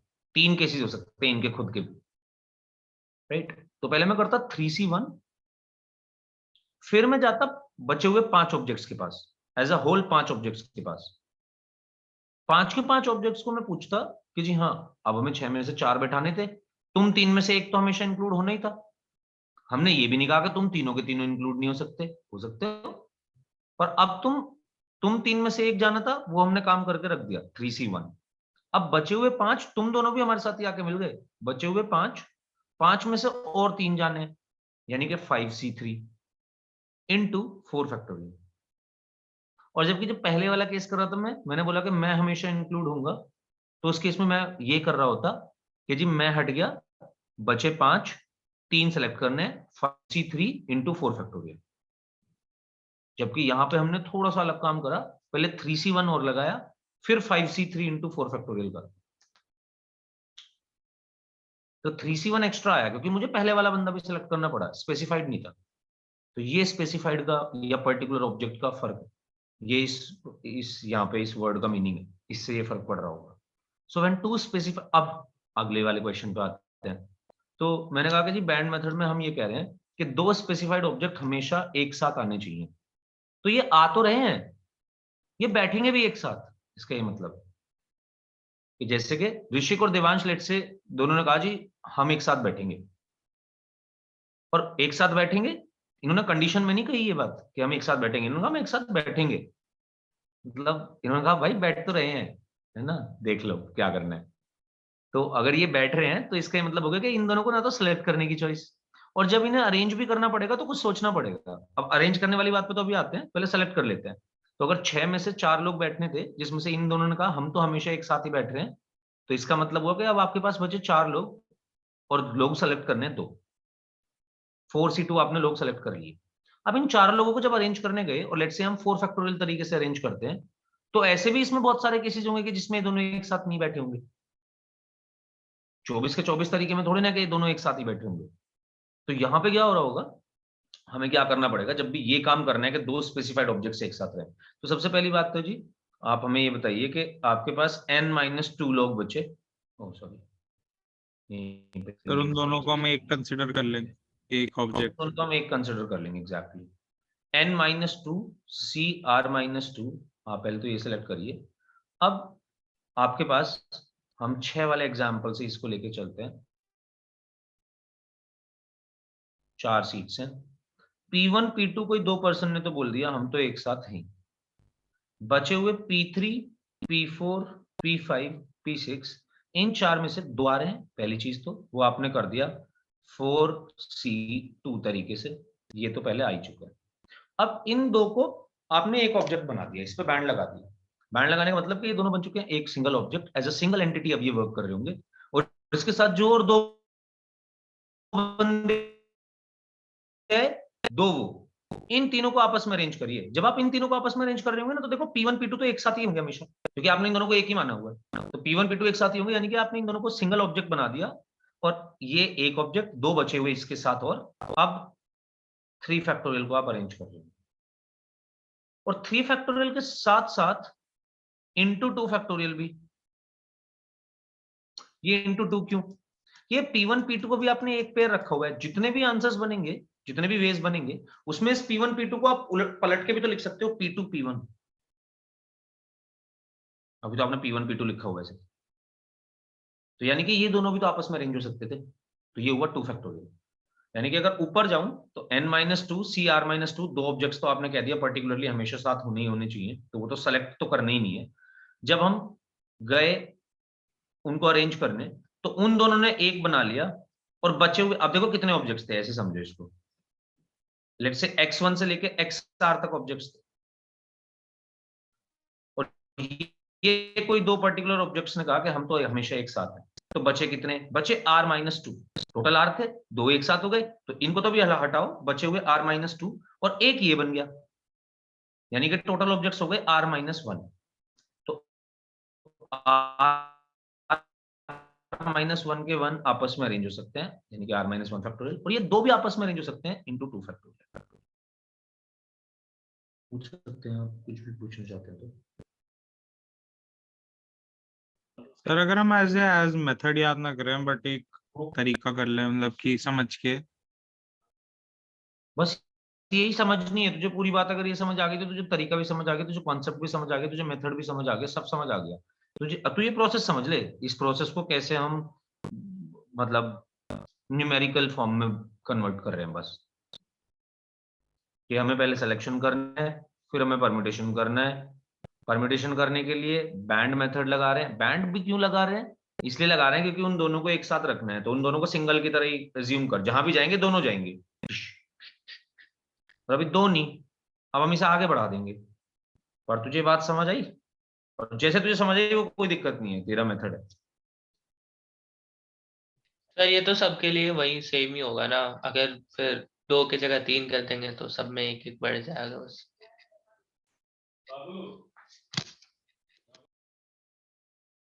क्या बात है, तो बता दे चल। ये इसके लिए ये मैं हटा रहा हूँ एग्जाम्पल को, उनकी समझने के लिए।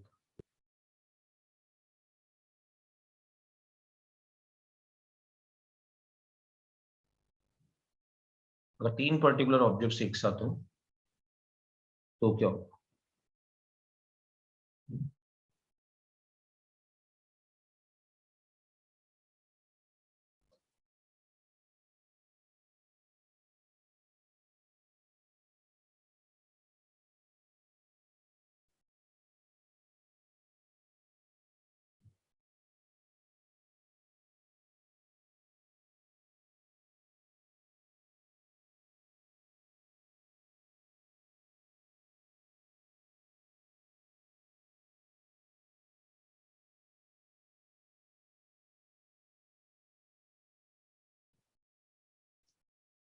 हाँ जी,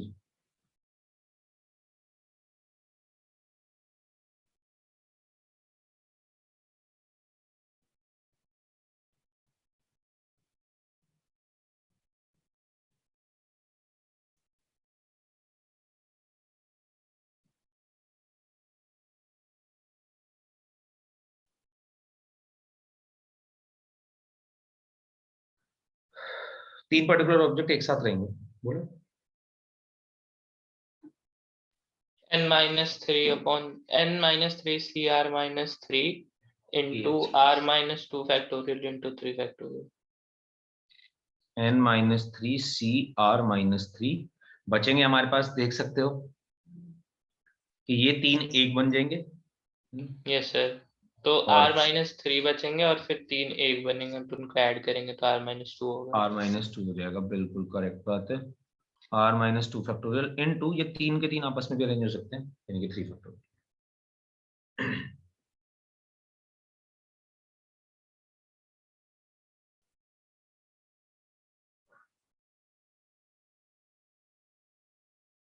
आवाज आते जरा गैप मेथड पे। गैप मेथड को एक क्वेश्चन से समझना पड़ेगा हमें।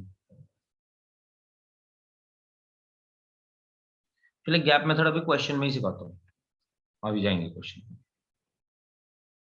क्वेश्चन को करने से पहले अब जरा नेक्स्ट नेक्स्ट चीज पे आ जाओ।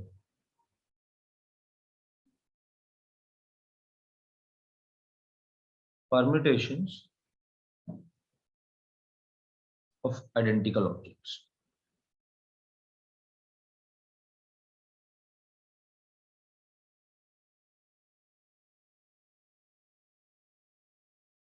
तो लेट्स से यार पहले केस में आपके पास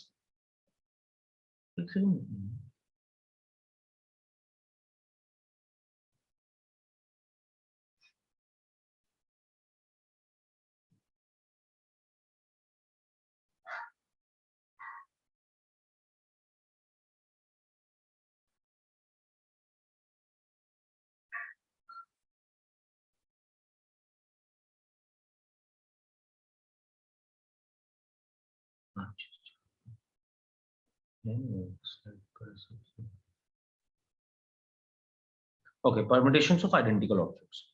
पहली चीज कि अगर आप आइडेंटिकल ऑब्जेक्ट्स का परम्यूटेशन निकालने गए तो होगा क्या कि जितने भी ऑब्जेक्ट्स आइडेंटिकल है, यानी कि जितने भी ऑब्जेक्ट्स अलाइक भी बोला जा सकता है, आइडेंटिकल अलाइक दोनों टर्म्स यूज होंगे इसके लिए।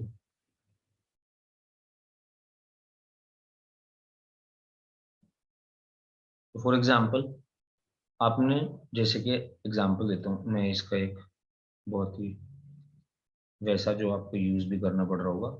तो आपके पास 5 लेटर्स हैं ABCDE और आपको इनसे 5 लेटर वर्ड बनाना है कोई भी। 5 लेटर्स को यूज करते हुए 5 लेटर वर्ड बनाना है, यानी कि भाई मुझे 5 के 5 को आपस में पोजीशंस पे अरेंज करना होगा, 5 फैक्टोरियल बन जाएगा। बट अगर यही चीज कुछ इस तरीके से दे दी जाती कि AABBBCC, आपके पास 7 लेटर्स हैं जिसमें से 2 A हैं, 3 B हैं और 2 C हैं। आप इनको यूज करते हुए टोटल बताओ कितने लेटर वर्ड बना सकते हो। तो अब होगा क्या कि यार देख, जब तू इन ए को आपस में अरेंज कर रहा होगा ना, जब भी इस ए को आपस में अरेंज करेगा तो ये होंगे नहीं, मतलब तू इस बार सेकंड वाले ए को उठाकर फर्स्ट वाले पे लेके आएगा और फर्स्ट वाले को सेकंड पे लेके जाएगा तो भी पता थोड़ी चलेगा हमें, वर्ड थोड़ी बदल जाएगा, कुछ वही रहेगा। तो आइडेंटिकल लेटर्स जो होते हैं इनके अपने परम्यूटेशन होने बंद हो जाते हैं। तो उसकी वजह से हम क्या करते हैं कि इसी आंसर को ये बोलेंगे कि जी चलिए अगर ये सारे के सारे अलग अलग होते, डिस्टिंक्ट ऑब्जेक्ट्स होते, तो इनके टोटल कितने अरेंजमेंट्स हो सकते थे। 7 लेटर्स हैं तो 7 फैक्टोरियल टोटल अरेंजमेंट्स हो सकते थे। हुआ क्या, ए एक तरीके का ऑब्जेक्ट 2 बार आया, यानी कि उसके फैक्टोरियल से इसको डिवाइड करो। एक तरीके का ऑब्जेक्ट 3 बार आया तो उसके फैक्टोरियल से इसको डिवाइड करो। एक तरीके का ऑब्जेक्ट 2 बार आया तो उसके फैक्टोरियल से इसको डिवाइड करो। इतने अब टोटल अरेंजमेंट्स होंगे, 7 factorial divided by 2 factorial into 3 factorial into 2 factorial. तो पहला केस, बस हमें इसमें पहला केस नहीं कुछ, आपको यही याद रखना है कि अगर इसमें कुछ भी ऑब्जेक्ट्स हमारे पास आइडेंटिकल होंगे तो उसके फैक्टोरियल से हम डिवाइड कर देंगे, सिंपल। इसको एक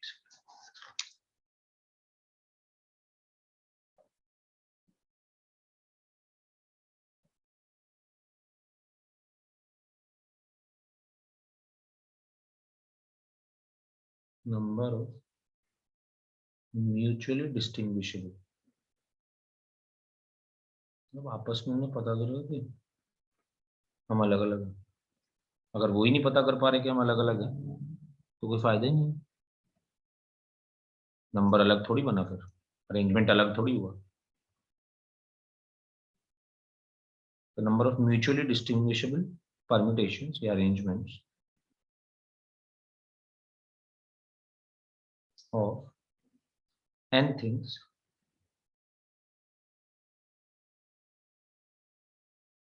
taken all at a time, सबका हो रहा है, ये सारी की सारी टर्म्स हम एक साथ चाहते हैं, taken all at a time of which, अगर इसमें से भी कुछ कम चाह रहे होते, अगर ये कह दे कि भाई 7 लेटर्स हैं और 4 लेटर का वर्ड बनाना है, तब केसेस बनाना इंपॉर्टेंट हो जाएगा। अब हमें केस बना के ही करना पड़ेगा ये क्वेश्चन, ये समझे। ऐसे क्वेश्चंस नहीं है जो केस बनाए बिना छोड़े जा सकते हैं।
ये आप लिख सकते हैं। इस कंडीशन से कुछ ज्यादा वो मत करना, b plus q less than equal to 1। हम ये कहना चाह रहे हैं कि आप बदतमीजी भरा क्वेश्चन ना पूछो कि जी हमारे पास 10 ऑब्जेक्ट्स थे, 7 एक जैसे हैं, 5 एक जैसे हैं। तो हाँ, ऐसा तो हो नहीं सकता ना, 7 एक जैसे हैं, 5 एक जैसे हैं और टोटल 10 ऑब्जेक्ट्स।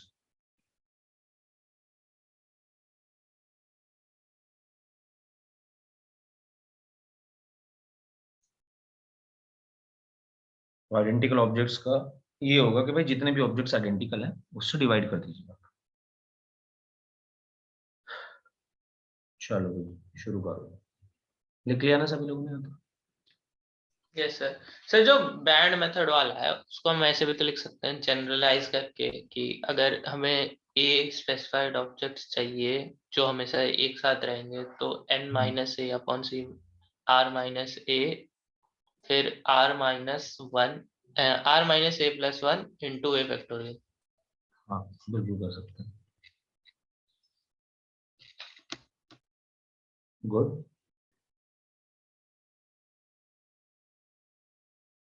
चलिए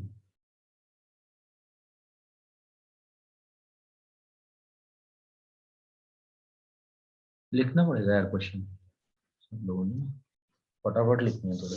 बहुत बड़ा क्वेश्चन है तो इसकी पहली पहली प्रॉब्लम मुझे ये दिखाई देती है। हाँ जी लिखिए। There are 5 boys and 3 girls.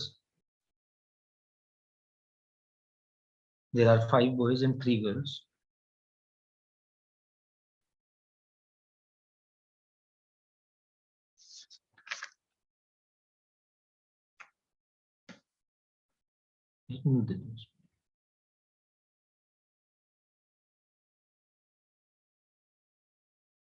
तो इसमें 5 बॉयज पीछे एंड, कर दोगे? क्या बोल रहे हैं? तो पीछे कर दो, लास्ट ही रह गई।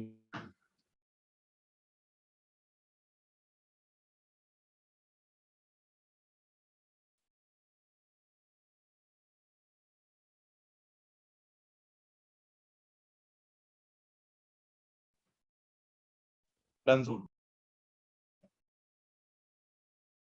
तो there are 5 boys and 3 girls.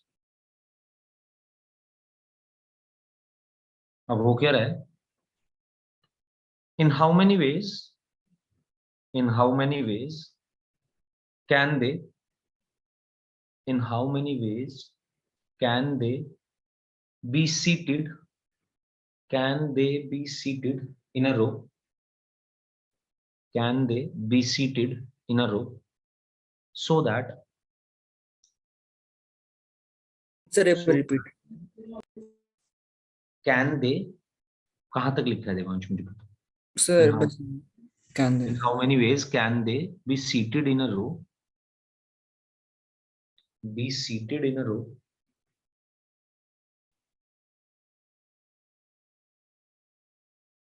so that, अब दो पार्ट बना दीजिए क्वेश्चन के। पहला, all the three girls, all the three girls do not sit together, do not sit together।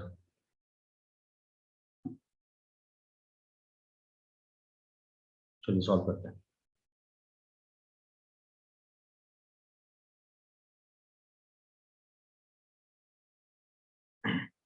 पांच लड़के हैं, 3 लड़कियां हैं, हमें बैठाने 8 सीट्स पे, और बोला गया कि एक रो में वो कैसे बैठ सकते हैं 8 के 8 लोग। कंडीशन ये है कि तीनों की तीनों गर्ल्स एक साथ नहीं होनी चाहिए, मतलब 2 गर्ल्स एक साथ हो सकती हैं बट तीनों गर्ल्स एक साथ नहीं होनी चाहिए। तो पहले तो एक बात समझो कि जब 8 के 8 लोगों को बैठा रहे हैं 3 सीट्स पे, तो बैठाने में अरेंजमेंट इंपॉर्टेंट है। मुझसे किसी ने स्टार्टिंग में कहा था कि जब मैं समझ नहीं आता पी और सी कब लगाएं। भाई पी तब लगाना है जब अरेंजमेंट हो रहा हो, सेलेक्ट भी करना हो और अरेंज भी करना हो, लोगों को बैठाना भी हो। ऑर्डर मैटर करता है, P1 इधर बैठा है, P2 इधर बैठा है, या P2 इधर बैठा है, P1 इधर बैठा है। जब कॉम्बिनेशन बोलते हैं तो कॉम्बिनेशन में ऑर्डर मैटर नहीं करता। कॉम्बिनेशन नहीं देखता कि P1 P2 या P2 P1। उसे दोनों, उसे नहीं सुनते एक एक नाम अलग अलग, उसे दोनों एक साथ सुनता है, P1 P2। वो देखता ही नहीं कि किसका नाम पहले किसका बाद में, उसे इस बात से मतलब नहीं। कॉम्बिनेशन का मतलब है कि कॉम्बिनेशन कितने बन सकते हैं। ठीक है, तो सी तभी लगेगा जब हमें सेलेक्ट करना है, कॉम्बिनेशन बनाना है, और पी तब लगेगा जब हमें सेलेक्ट भी करना होगा, साथ साथ ऑर्डर भी अरेंज भी करना होगा। ऑर्डर भी मैटर करता है हमारे लिए। तो 5 लड़के हैं, 3 लड़कियां, हमें इस तरीके से बैठाना है 8 लोगों को सीट पे कि 3 के 3 लड़कियां एक साथ ना हो। तो हमने कहा चलो टोटल तरीके कितने होंगे इनको बैठाने के, तो टोटल तरीके होंगे 8 फैक्टोरियल, 8 लोगों को बैठाने के। इसमें से अगर मैं वो सारे केसेस माइनस कर दूं जिसमें तीनों लड़कियां एक साथ बैठी हैं, जितने भी टोटल तरीके से बैठी होंगी, सारे पॉसिबल कॉम्बिनेशन 8 फैक्टोरियल है, इसमें क्या क्या हो रहा होगा? या तो तीनों लड़कियां अलग अलग होंगी। सर हाँ जी, sir upon 5 factorial upon 3 factorial क्यों नहीं किया हमने? क्यों करेंगे? क्या पांचों के पांचों लड़के एक जैसे हैं?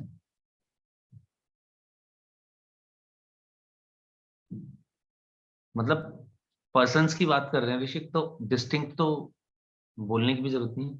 आइडेंटिकल होते तभी तो। Yes sir. मतलब अच्छा, आइडेंटिकल और डिस्टिंक्ट का ये मतलब नहीं है कि जेंडर सेम हो गया या या कोई भी क्वालिटी सेम हो गई, नहीं।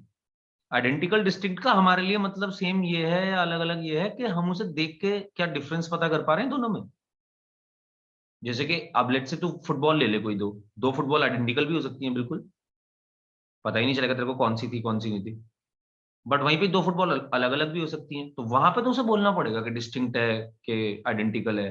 बट जब भी पर्सन्स की बात कर रहा होगा, जब भी लॉजिकल ऐसी चीजों के बारे में बात कर रहा हूँ जो certainly they had to be distinct, तो उस केस में हमें नहीं बोलने की जरूरत है कुछ भी, है ना। और वहां पे लगेगा भी नहीं। क्यों? Yes sir. ठीक है, तो 8 फैक्टोरियल टोटल अरेंजमेंट हुए। इस 8 फैक्टोरियल में कई बार ऐसा भी हो रहा होगा कि तीनों लड़कियां अलग अलग बैठी हैं, ऐसा भी हो रहा होगा कैसा भी हो रहा होगा कि कोई 2 लड़कियां एक साथ बैठी हैं, और ऐसा भी हो रहा होगा कि तीनों की तीनों एक साथ बैठी हैं। तो मुझे क्या चाहिए? मुझे ये चाहिए कि ये वाला नहीं चाहिए, तीनों की तीनों एक साथ भी बैठी हैं। तो मैं इस वाले केस को माइनस कर दूंगा। कैसे? कि तीनों लड़कियां एक साथ बैठी हूं अगर, तो कितने अरेंजमेंट्स होंगे, यानी कि बैंड मेथड। तो तीनों लड़कियां अगर एक साथ बैठी हूं, तो उस केस में मैं क्या कर रहा हूँ? तो लेट से G1 G2 G3 मेरे पास 3 गर्ल्स हैं। बोल बोल। नहीं सर मैं कह रहा था 6 फैक्टोरियल इंटू 3 फैक्टोरियल। बिल्कुल 6 फैक्टोरियल इंटू 3 फैक्टोरियल कर देंगे, इस पे बैंड लगाएंगे। इनका अरेंजमेंट होगा 3 फैक्टोरियल, और 6 के 6 का अरेंजमेंट होगा 6 फैक्टोरियल। तो हमने कहा था हमें वो सारे अरेंजमेंट्स बताओ such that all the 3 girls do not sit together, तीनों लड़कियां एक साथ ना बैठी हों। ऐसे कितने केसेस होंगे? हमने कहा जब तीनों लड़कियां एक साथ बैठी होंगी, ये तो हम बहुत आसानी से निकाल सकते हैं। इसको टोटल अरेंजमेंट्स में से माइनस कर दो। तो इसको लिख के करना भाई, total arrangements minus arrangements when all the 3 girls are together. ऐसे लिख लो इसको, total arrangements minus arrangements when all the 3 girls are together is equals to required arrangements, जो आप पूछ रहे हो। अब टोटल अरेंजमेंट्स हो सकते हैं 8 फैक्टोरियल। अगर तीनों लड़कियां एक साथ हों तो बैंड मेथड हमने सीखा, लगा दिया। इसको और सॉल्व भी कर सकता हूँ, 6 फैक्टोरियल बचेगा यहाँ पे, कॉमन ले लूँ अगर, तो यहाँ पे बचेगा 8 इंटू 7 56 माइनस 6 50 बचेगा। 50 इंटू 6 फैक्टोरियल भी लिख सकते हैं। ओके, अब बी पार्ट। सर मेरे को नहीं समझ आया ये। सर मतलब ऐसे तो समझ आ गया, मतलब अगर हम ऐसे प्लेसेस बना के करें तो मैं इसमें बैड मेथड वाला अगर हम फॉर्मूला लगाते हैं तो इसमें 3 - 1 भी तो होना चाहिए था एक। वो तब जब लोग ज्यादा होते, सीट कम होती ना। अभी क्यों? तो हाँ, वहां पे तो n लोग थे, जिसमें से r को एक बारी में कर रहे थे। अच्छा यहाँ पे तो 8 लोग हैं, 8 के 8 को ही ले रहे हैं। ठीक है वो सर, वाली ठीक चॉइस खत्म हो गई ना हमारे पास। है। Yes sir. ये तो आसान बात थी, ये तो तुझे समझ आई जाती। ये समझ के ये 8 फैक्टोरियल में से 3 फैक्टोरियल इंटू 6 फैक्टोरियल जो करा है, माइनस करा है जो हमने। ये तो सर क्लियर है, हाँ ये क्यों करा वो क्लियर है। वो तो वो वाले केसेस है ना जिनमें सारी लड़की एक साथ बैठी हैं, तो उनको माइनस कर देंगे तो बाकी के केसेस आ जाएंगे। बिल्कुल। तो अब बाकी के केसेस में देखिए ये भी है, यस इसको कैसे करते हो इंटरप्रेट करें, क्या इसका मतलब? सर, टोटल हमारे पास 8 है, तो सारी लड़कियों को इवन नंबर्स पे बिठा दो, तो 2 एक साथ भी बैठेंगी नहीं, या फिर ऑड पे बिठा दो। हाँ, पहले इस बात पे आ, क्या है इस बात का मतलब? दो एक साथ कभी बैठेंगी नहीं, इनके बीच में एक लड़का होना ही चाहिए। इनके बीच में गैप होना चाहिए, यही गैप मेथड है, गैप मेथड का ही क्वेश्चन है, डाल दो इस पे। गैप मतलब गैप चाहिए भाई सबके बीच में। ओके, अब गैप मेथड चाहिए तो ये तो पहले तो ये समझ लो कि इसका मतलब है कि कोई भी दो लड़कियां एक साथ नहीं होंगी इस बार, सबके बीच में गैप्स तो है ही, सबके बीच में लड़का तो है ही, सबके बीच में लड़का आएगा, पक्की बात है। पर अब इस बात पे चलते हैं जो दिव्यांशु ने बोला कि जी सबको इवन पे बैठा दो, भाई क्यों बैठा दें, सबको इवन पे क्यों बैठा दें? क्या ऐसे को और केसेस नहीं होंगे जिन पे हम इनको बैठाएंगे और अरेंजमेंट्स, मतलब ये हमारी जो चीज है वो कंडीशन फुलफिल हो रही होगी? ओके बिल्कुल, सर, तेरा तो बस एक बिल्कुल केस है वो जो तू बोल रहा है। यस सर, जिसमें 2 लड़के बीच में। हाँ, मतलब दो हमें तो एक्चुअली इस कंडीशन के बारे में सोचना चाहिए कि हमेशा एक लड़का बीच में होगा ही होगा। ओके,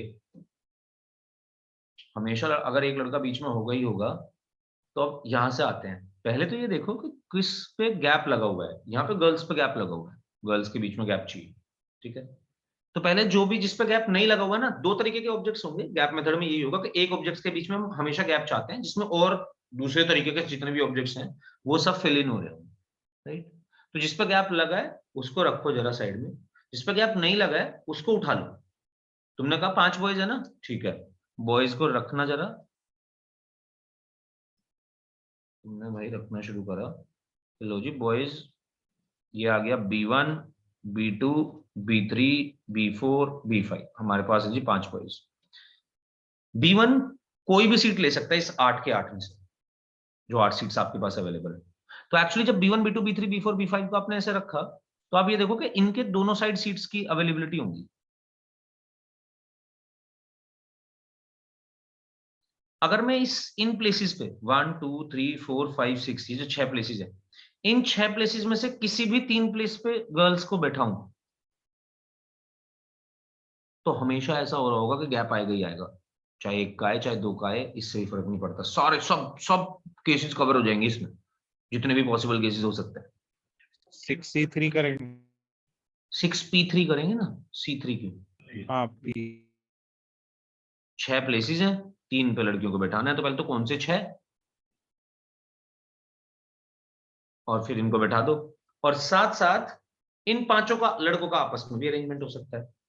तो ये है भैया गैप्स, जिसको जिस पे गैप लगाना है उनको गैप्स में फिल करना है एक्चुअली जाकर, जिस पे गैप नहीं लगाना है पहले उसको लिख ले, गैप्स बनेंगे,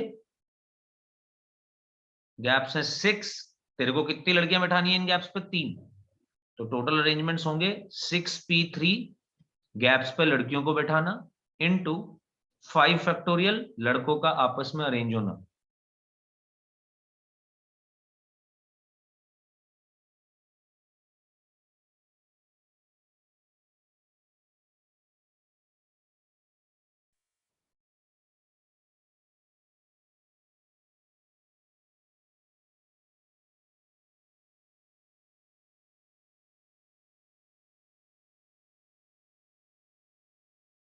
सर अगर इसमें प्लेसेस फिक्स कर देते कि टोटल प्लेसेस ही 8 हैं, 8 के लिए 8 ही जगह है, फिर तो नहीं आते ना ये।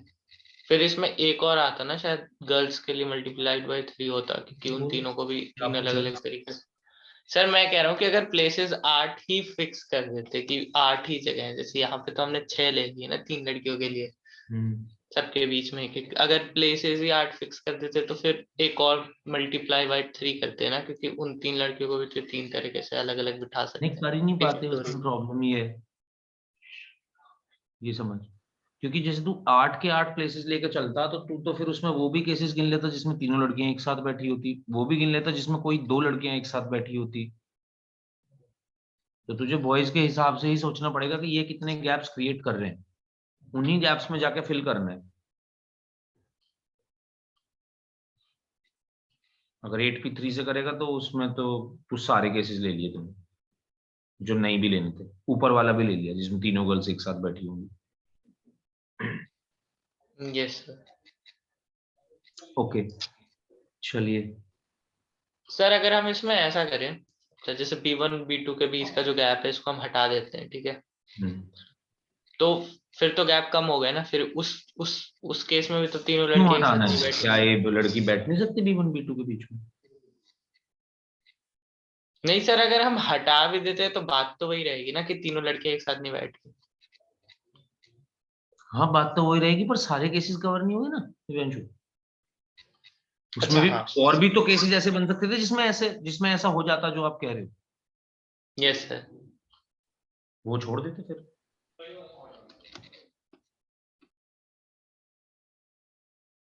लिखा नहीं था फिर। अरे क्वेश्चन नहीं कर पाएंगे फिर, मुझे लगता है आज इस पे नेक्स्ट क्लास में ये और सर्कुलर परम्यूटेशन भी पढ़ना है। सर ये कितने दिनों में खत्म होगा? एक क्लास में हो जाएगा ये तो, मतलब ये तो आज खत्म हो जाना चाहिए था वैसे। हम थोड़ा थोड़ा तेज लिखना है, क्वेश्चंस भी करा देंगे तो 3-4 क्वेश्चन और कराने हैं देवांश इस पे। छोटे ही क्वेश्चन तो लिखने में टाइम लगता है, 10 मिनट में ये हो जाएगा और आधा घंटा 40 मिनट चाहिए हो गया सब सर। क्वेश्चन के लिए। अब ठीक है, अब एक क्वेश्चन लिख लो चलो। The number of ways the number of ways in which the number of ways in which the letters of word the number of ways in which the letters of word fraction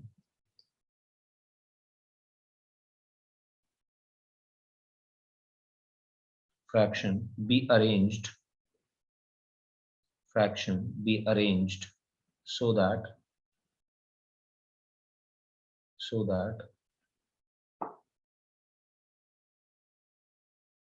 fraction के letters को arrange करना है, और इस तरीके से arrange करना है। अब दो अलग अलग क्वेश्चन दे रहे हैं। पहला, so that no two vowels are together.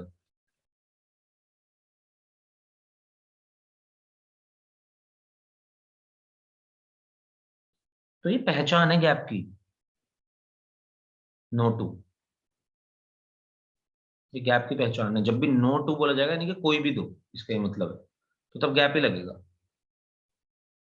No two vowels are together is कितने होंगे इस केस में बताइएगा। और एक दूसरा अब अलग दे रहा हूँ, अब कुछ और कंडीशन लगा रहा हूँ, तुम्हें इस कंडीशन को जज करना है कैसे ये चलेगी अब तक।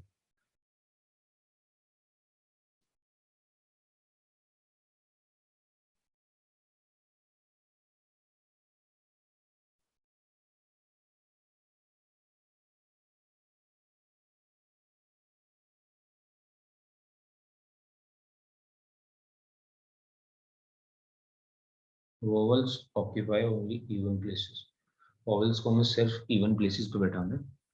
और पहला कह रहे हैं कि जी कोई भी दो वोवेल एक साथ नहीं होने चाहिए।